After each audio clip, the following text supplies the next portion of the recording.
Good evening, everyone, and welcome to the Victoria Truth Center to Elevate. Can everyone hear me okay? All right, fantastic. A little bit louder, I'm being told.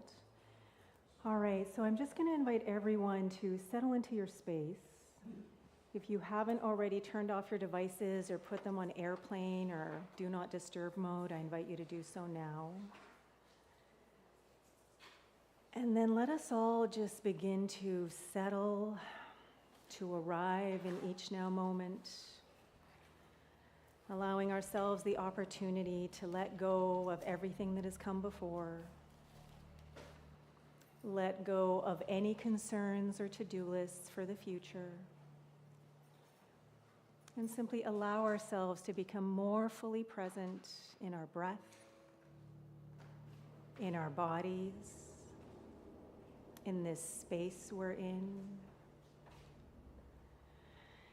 And as the Elevate Trio begins a soundscape for us to be infused by, if you haven't already, I invite you to close your eyes or lower your gaze.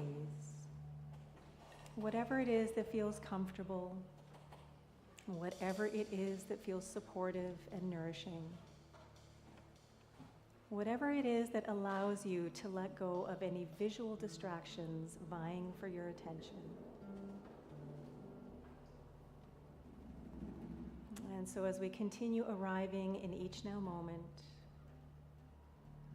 allowing ourselves to slow down, continuing to let go, and open up to the infinite possibilities of each now moment.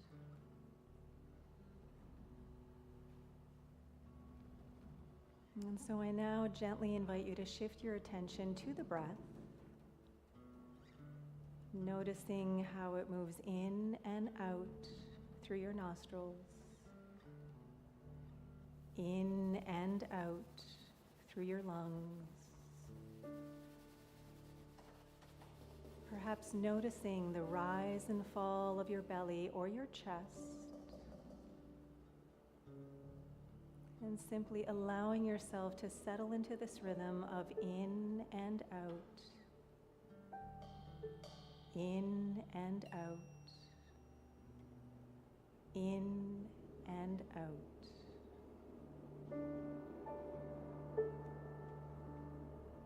And so as the very molecules and atoms and interspaces of our being continue to open up and be expanded by the rhythms, the sounds, the vibrations of the Elevate Trio, as we continue to slow down and soften into each now moment, I offer you this very brief quote from Paulo Coelho's The Alchemist. Life attracts life. Once again, life attracts life. And so as we move into about 15 minutes of focused, uninterrupted meditation, I invite us all to open up to what is already being stirred within, what this statement means for each and every one of us, and how, like according to quantum physics, what we focus on expands. And so as we move into our meditation, I offer you this question. What is it that you are wanting to attract? What is it that you are ready to expand? So here we go, about 15 minutes of focused, uninterrupted meditation.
So just beginning to shift your attention back to your physical presence. Becoming more aware of the body and the skin that you're in. Becoming more aware of the clothes that you're in, the seat that you're in. Becoming more aware of the environment around you and the space you're taking up. And as the rhythms and sounds of the Elevate Trio continue to reverberate, as we continue becoming more physically aware in each now moment, I offer you this very short but poignant quote by Paulo Coelho. Life attracts life.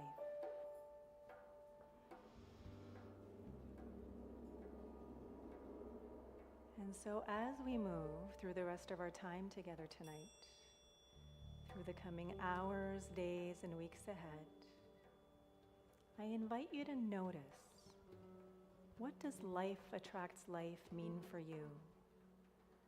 How does this inform each now moment of your experience?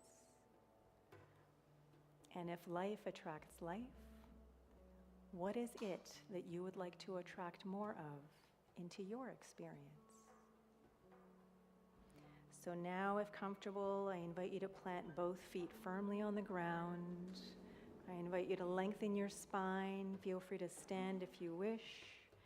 Extend your arms out by your sides with your palms facing upward, and just take a few moments to revel in all of this energy, this beauty, this artistry, this incredible awesomeness and dynamism that is whirling and swirling all around. Knowing that this same enthusiasm and energy is alive and well and active within. And now I invite you to scoop it all up, up, up above your head, pressing your palms and fingertips together. And then just gently bring it all down, mindfully, intentionally, purposefully, joyfully, all down into your heart. Enjoying a moment of gratitude and appreciation. Perhaps deepen connection, presence, and grace. And so let us finish off our meditation with 3 nourishing, life-affirming breaths together. First breath in, and release.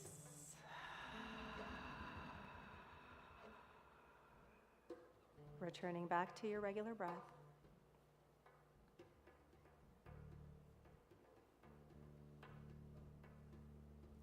Second, deep, nourishing, life-affirming breath in. Here we go.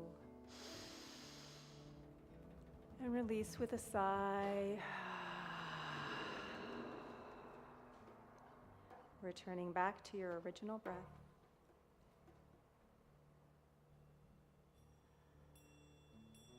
And with this third breath, I invite you to receive the biggest, most nourishing, life-affirming breath in, and at the top we're going to hold.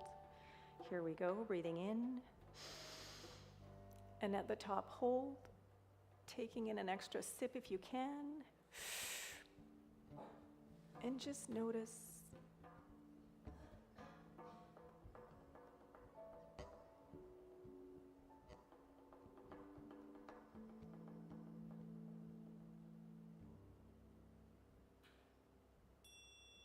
and release.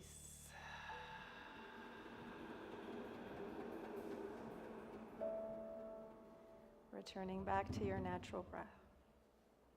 I am so grateful for your time and presence and for everything that comes next.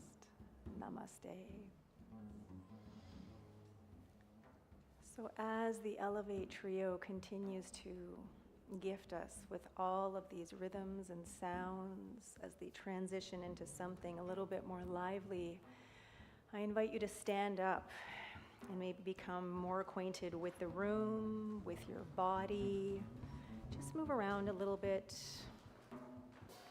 Allow yourself to become more grounded. have some tea or some water. And if and when you're ready and you would like to, I invite you to find someone nearby and share one thing that came up for you during that meditation as the trio transitions into something more lively.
Pablo Cardenas on piano, Peter Dowse on electric bass, and Kelby McNair on all sorts of percussion. The Elevate Trio. Thank you so much, gentlemen. And you know what? You get a break now for a little bit, so feel free. Yeah, you do. Go ahead and sit down for a little bit, and there will be more music to come, 100%. So welcome, everyone, to another Elevate here at the Victoria Truth Center.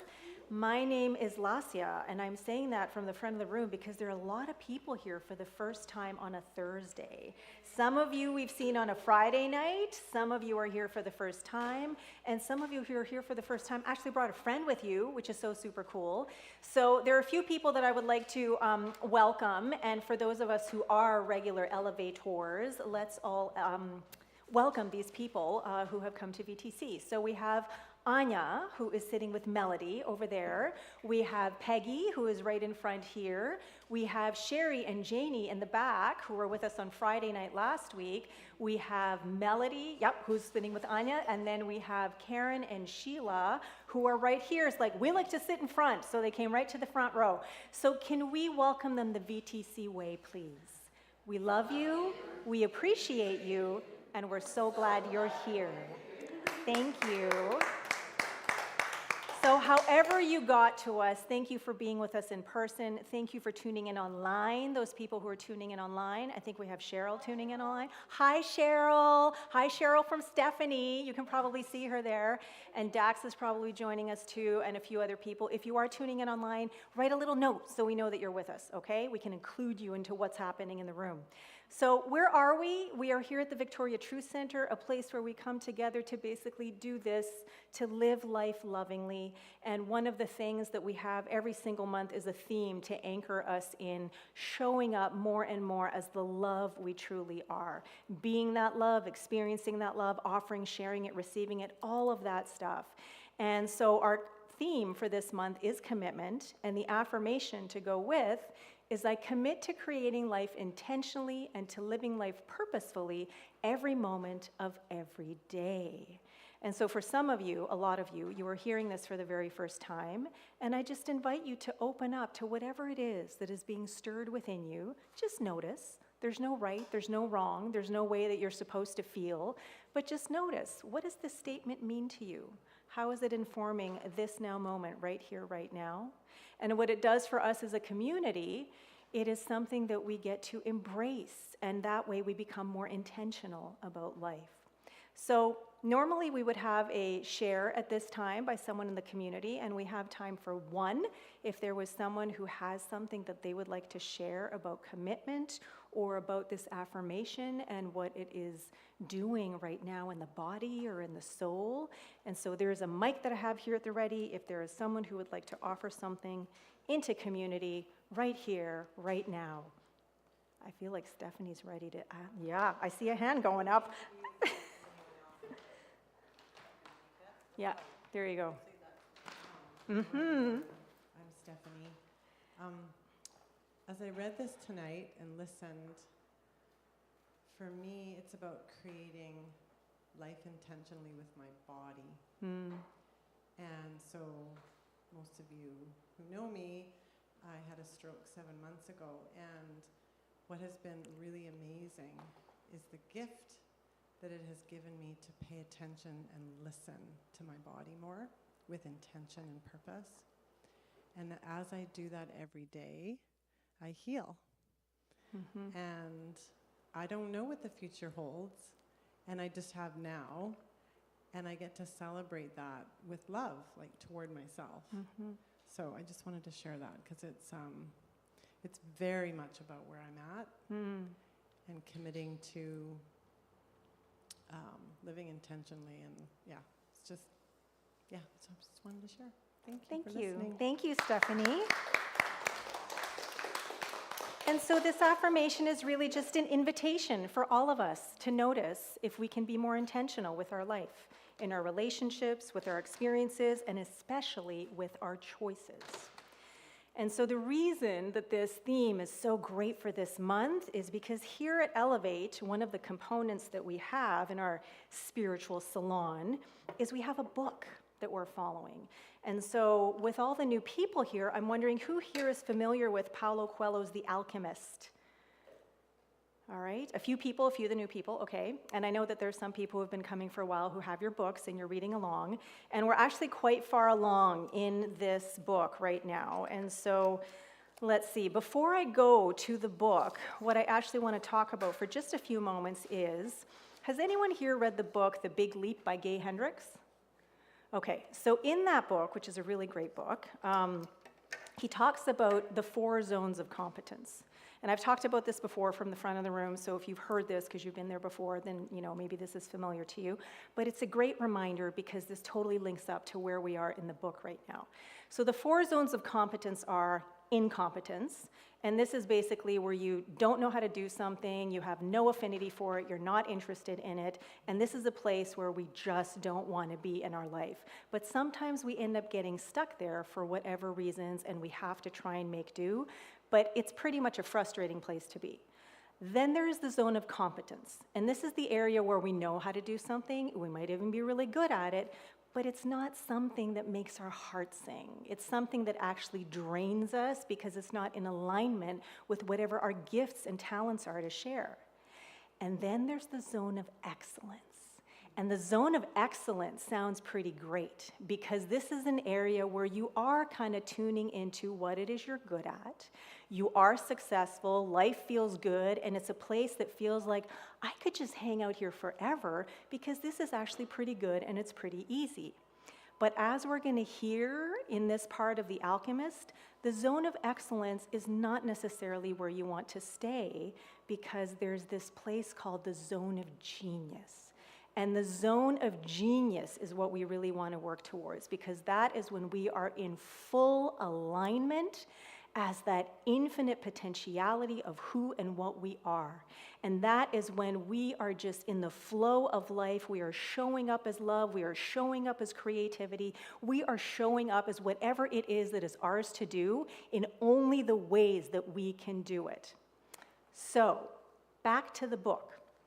Last week, where did we leave off? There was one main point for last week, and that was that when following our dreams, it's often the fear of failure rather than the seeming punishment we're enduring along the way that can hold us back. And in the story where we left off, the boy, or Santiago, had just had this incredible vision that he couldn't really make sense of, but he trusted his intuition and he trusted the omens, that's what they're called in the book, and he went to the tribal chieftains to tell him about the vision. And even though the tribal chieftains thought, who is this boy to tell us of this vision and what it means when he doesn't even live in the oasis, they ended up listening to him and they ended up deciding to take arms because there was a chance that the other tribe might come into the oasis with their arms and wipe out the oasis. The next morning, there were 2,000 armed men scattered throughout the palm trees at Al Fayoum. Before the sun had reached its high point, 500 tribesmen appeared on the horizon. The mounted troops entered the oasis from the north. It appeared to be a peaceful expedition, but they all carried arms hidden in their robes. When they reached the white tent at the center of Al Fayoum, they withdrew their scimitars and rifles, and they attacked an empty tent. And so what this portion of the book illustrates that even when we can't make sense of something, when we get a little whisper or sometimes a slap upside the head, kind of like with a 2x4, that it's ours to trust that. It's ours to pay attention and then to take action, even though we may not know why, but trust that this intuitive wisdom is actually coming from this incredible, amazing epicenter of our soul, and it is guiding us towards an expression of who and what we are in a bigger, more engaging, more fulfilling, expansive way. And so the boy, even though he didn't understand the vision, he trusted his intuition and he went to the tribesmen and he told them about it. And the tribesmen, even though they're like, who's this young kid to tell us the ways of the oasis, they trusted that the boy was visited by omens, was paying attention, and had enough sense to come and bring it to them, and just trusted that they were going to make the decision to take up the arms, because if they didn't, then a whole bunch of people would be killed in the oasis. And so that's exactly what happened. And so just as promised the day before by the head chieftain, The boy was given a whole bunch of gold, and then because he had told them about this vision, he was invited to become the counselor at the oasis. And so at sunset, the boy goes to meet the alchemist, because the day before, the alchemist said, if your head is still on your shoulders after this war happens, come and see me, right? So the boy is now faced with another choice. Why did you want to see me? The boy asked. Because of the omens, the alchemist answered. The wind told me you would be coming and that you would need help. It's not I the wind spoke about. It's the other foreigner, the Englishman. He's the one that's looking for you. He has other things to do first, but he's on the right track. He has begun to try to understand the desert. And what about me? When a person really desires something, all the universe conspires to help that person to realize his dream, said the alchemist, echoing the words of the old king. The boy understood. Another person was there to help him toward his personal legend. So are you going to instruct me? No. You already know all you need to know. I am only going to point you in the direction of your treasure. But there's a tribal war, the boy reiterated. I know what's happening in the desert. I have already found my treasure. I have a camel, I have money from the crystal shop, and I have 50 gold pieces. In my own country, I would be a rich man. But none of that is from the pyramids, said the alchemist. I also have Fatima. She is a treasure greater than anything else I have won. She wasn't found at the pyramids either. And so this section talks to us about how easy it might be to stay in that zone of excellence, right? Because it feels good, it's very enticing, and it could be just easy to stay there. And yet there's still this pull that might be on our heart, on our soul, that is calling us into something greater, into something bigger and more expansive. And if we don't listen to it, then what might happen? So how often do we justify what is for what can be? How often do we just go, okay, this is good enough. It feels really amazing. It's fantastic. I'm making a lot of money. I have great friends. I have a good home. This is a really good life. And just think, that's it. I really don't need to experience any more. But there's all of these other infinite potentialities that we aren't even aware of that we could open up to if we would just trust. And sometimes that trust means risking what we have, right? So he sits with the alchemist, they sit quietly, they have dinner together, and during that dinner, the alchemist tells him to remember that wherever his heart is, that's where he'll find his treasure. And that he has to go find the treasure so that everything he has learned along the way can make sense. And when I read this part now, because for those of you who don't know, I've been reading this book 1 to 3 times for the last 8 summers. And so every single time I pick up something new. But 3 years ago, I graduated ministerial studies. And towards the end of ministerial studies, there was something that started to happen to me.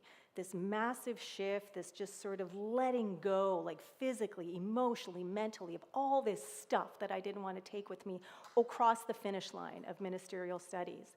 And what ended up happening was I jumped back to my very first foundational class when, shortly after moving here with my family from Toronto, I experienced the call to ministry during a visioning.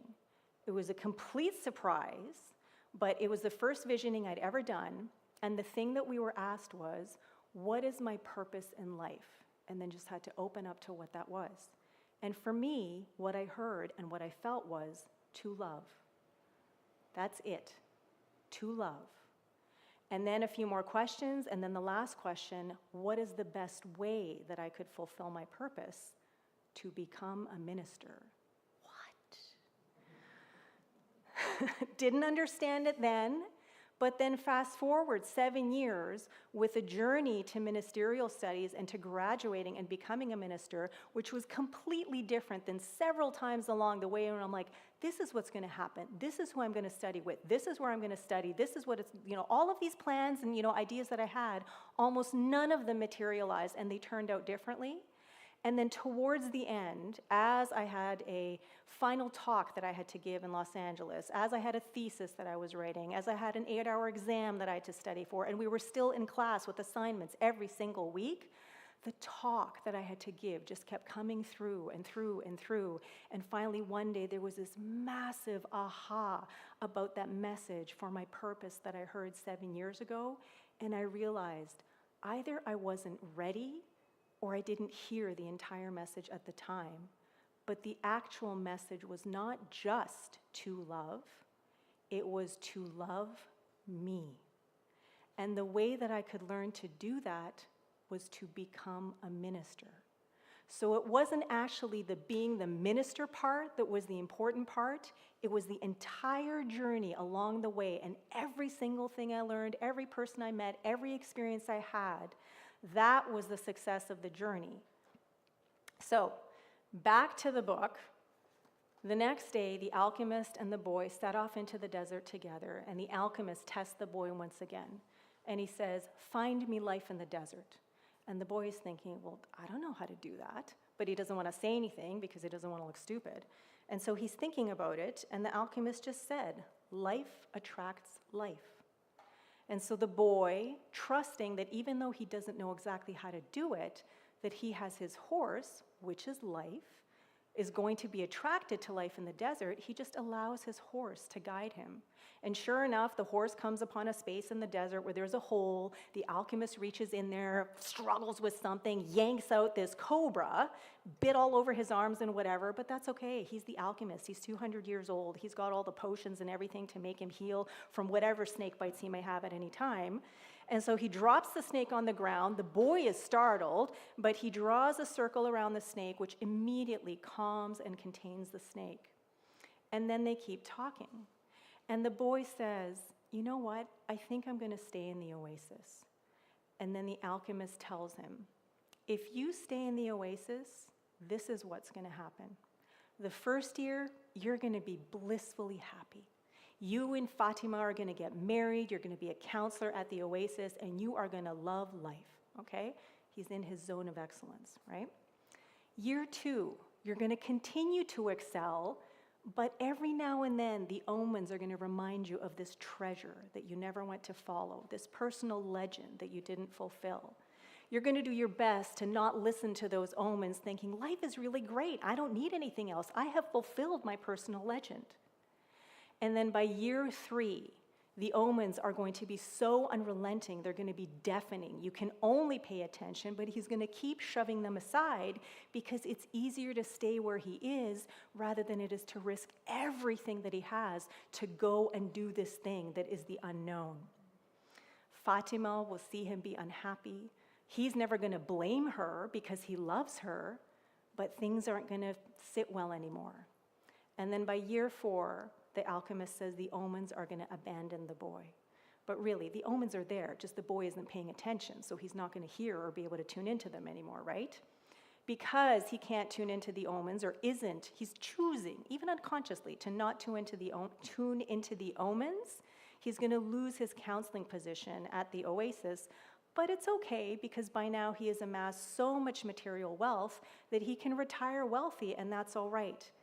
But still, in his heart, he's going to know that he never fulfilled his personal legend. You must understand that love never keeps a man from pursuing his personal legend. If he abandons that pursuit, it's because it wasn't true love, the love that speaks the language of the world. The alchemist erased the circle in the sand, and the snake slithered away among the rocks. The boy remembered the crystal merchant who had always wanted to go to Mecca, the Englishman in search of the alchemist. He thought of the woman who had trusted in the desert, and he looked out over the desert that had brought him to the woman he loved. They mounted their horses, and this time it was the boy who followed the alchemist back to the oasis. The wind brought the sounds of the oasis to them, and the boy tried to hear Fatima's voice. But that night, as he had watched the cobra within the circle, the strange horseman with the falcon on his shoulder had spoken of love and treasure, of the women of the desert, and of his personal legend. "I'm going with you," the boy said, and he immediately felt peace in his heart. "We'll leave tomorrow before sunrise," was the alchemist's only response.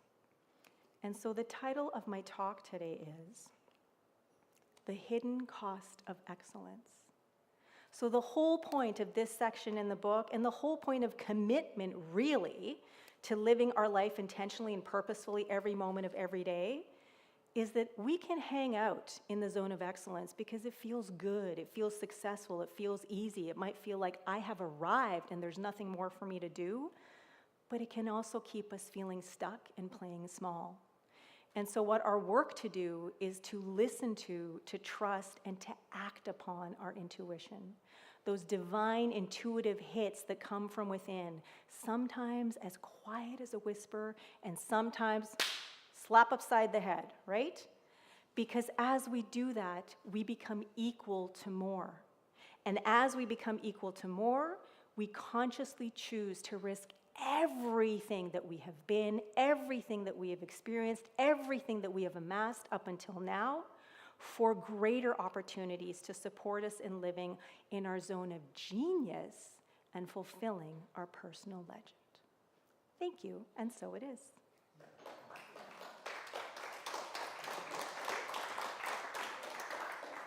So now is an opportunity, if you would like to hang out with your fellow neighbors here. So if you would like to get into groups of 2 or 3 or maybe 4, now is an opportunity to talk about what you just heard or anything that's alive for you tonight because of what's happening here at Elevate.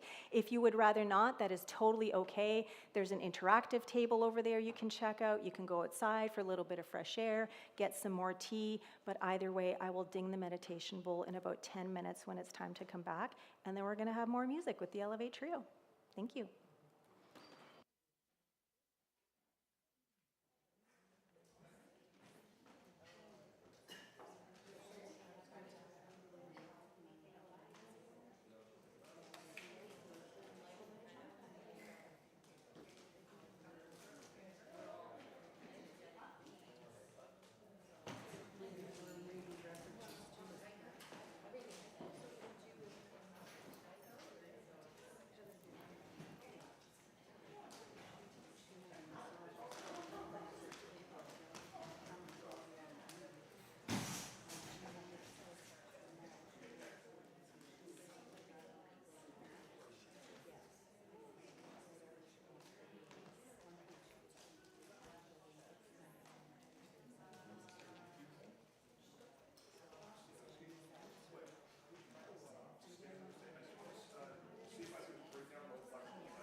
2-minute warning, 2-minute warning.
All right, everyone, come on back from your delightful, engaging, connective conversations. I'm handing out the You Are Beautiful blessing box. So this has some affirmations in it. If you would like to choose one for yourself, those of you who've been coming for a while, you know the deal, add to your collection. Just a little bit of inspiration from me to you. And just a few announcements as that box is going around. Kelby, why don't you tell us about our exciting new Spirit of Jazz and Soul concert series on Friday nights? Okay, we are super excited about what's been happening here. It's a community concert series that features, it's kind of like an open invitation to some of our incredible musical friends in the community. And so it's been really well received by the musicians and really well received by the audience. We started out with the wonderful Ms. Louise Rose doing a solo concert. Then we had some of the young cats on the scene doing some soul and R&B with Stella White and Anise Rousseau. And then last week we featured a wonderful young trumpet player named Owen Chow, who's back from New York City for a little while, and we did some Chet Baker. Now this week we have some wonderful musicians, multi-Juno award-winning Canadian tenor saxophonist named Mike Allen is down visiting from Gabriola Island, and the wonderful pianist Kate Wyatt from Montreal will be here with her husband, bassist Adrian Vedati, and yours truly on the drums. Kate and Adrian have been touring all over the world, really, with Kate's recent releases, and so this combination of the two bands will be really fun.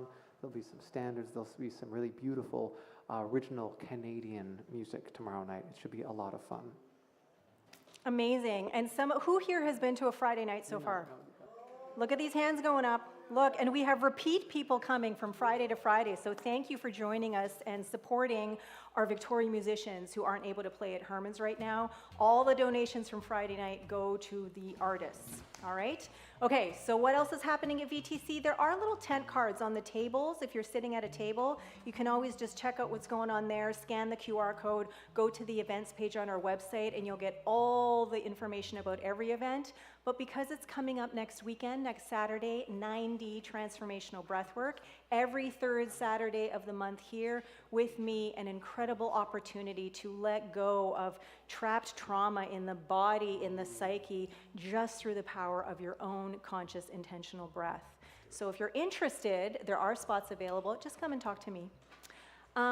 We realized at a board planning meeting yesterday that the Sunday the 19th is National Ice Cream Day, And it happens to be a Friendship Sunday, so we're changing it to Friendship Sunday because we're going to have ice cream in addition to our potluck lunch. So if you don't have any plans on Sunday morning on July 19th, come and join us for a beautiful, uplifting way to begin your week.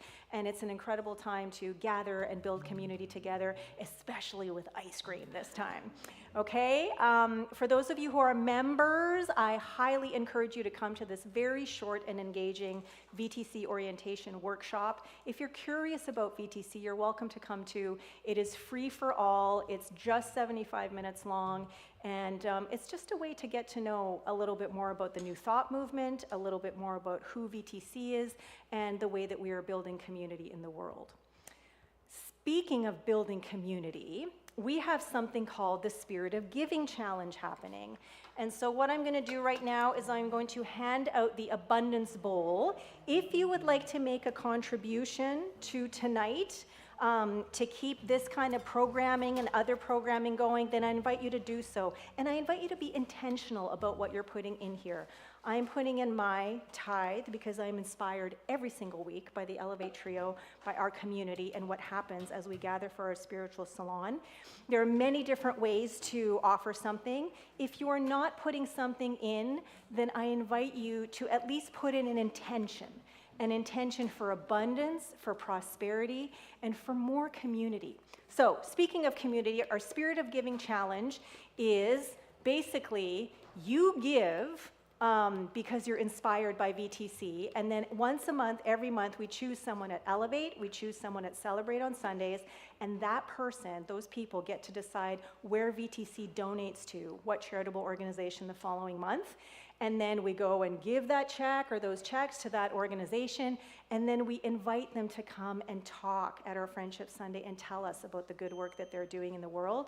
So we're not only supporting other charitable organizations, we're building community together and getting to know each other and supporting each other in that way.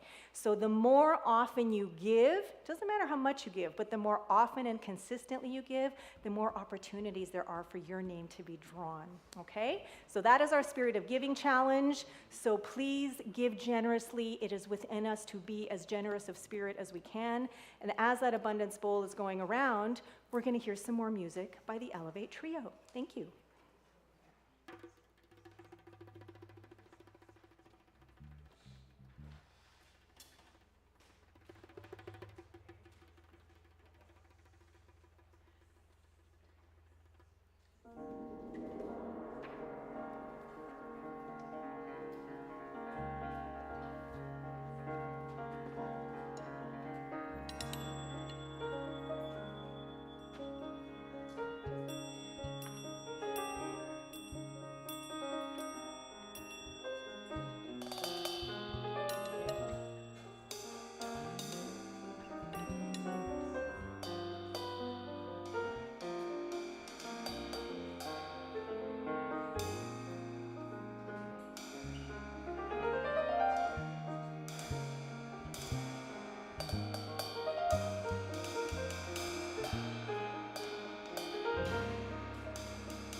Pablo Cardenas on piano, Peter Dess on electric bass, and Kelby McNair on drums.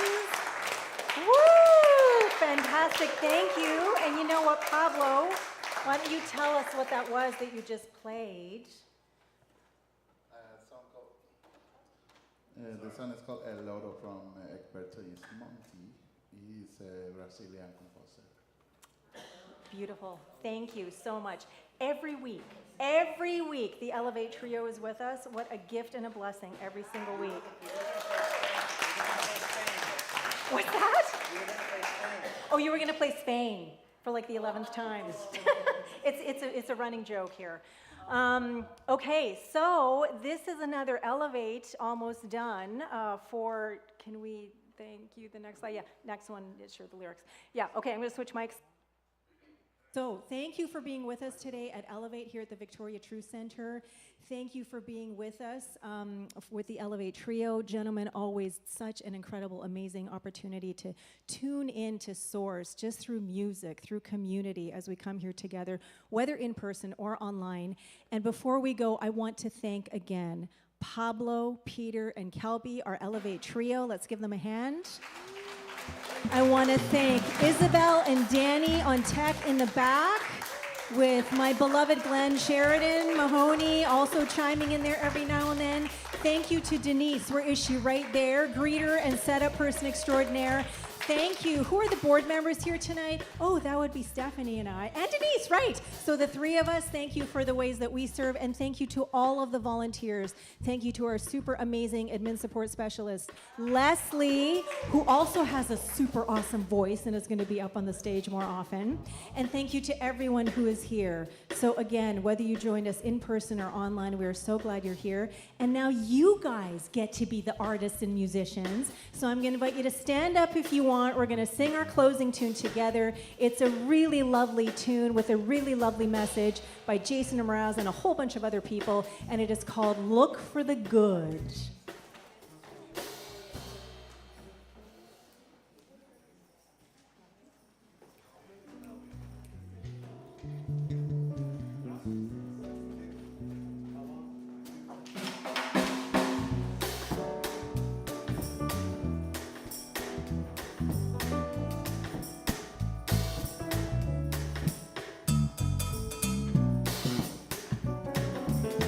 If you know it, sing along.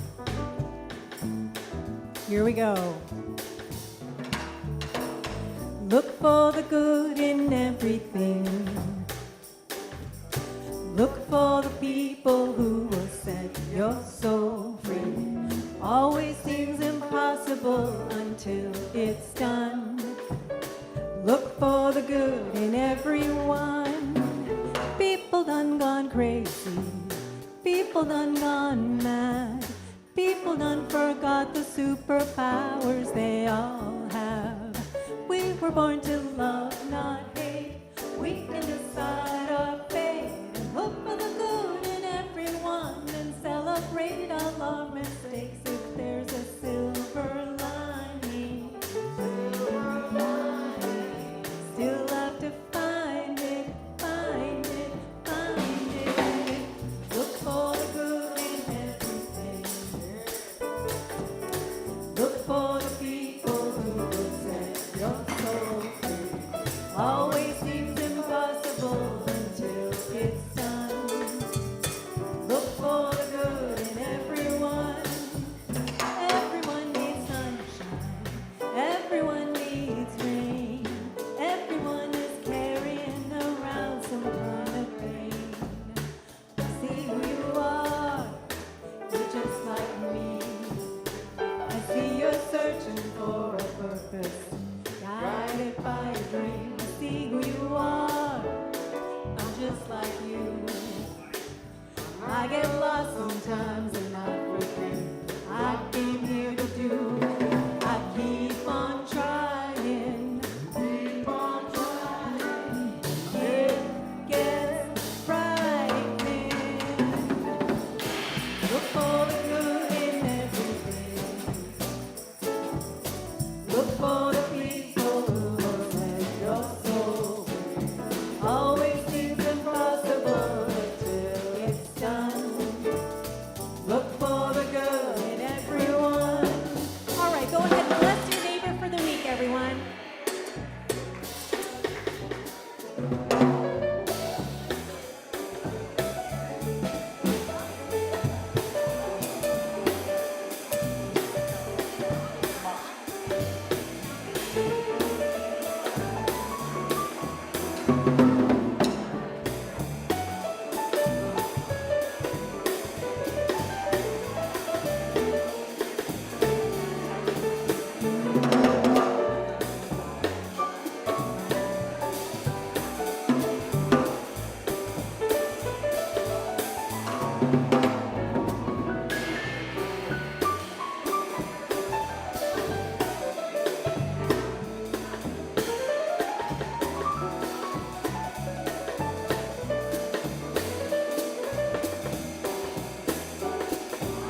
Here we go. Everyone is nature, everyone is God, everyone is love and light and vibration.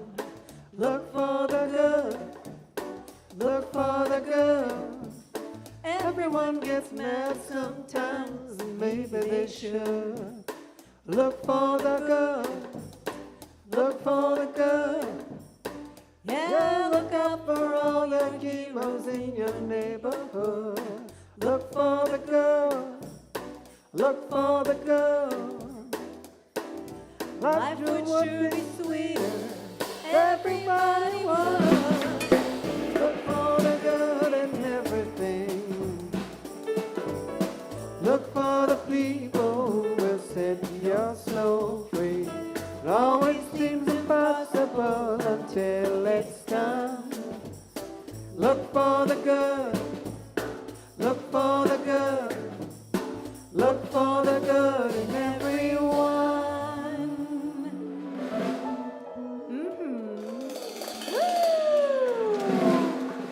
Thank you, Peter, Pablo, Kelby. Thank you, everyone, for being here. The VTC Community Choir, in person, online.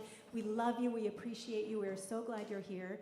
And we'll see you next week, but tomorrow also, right? Gentlemen?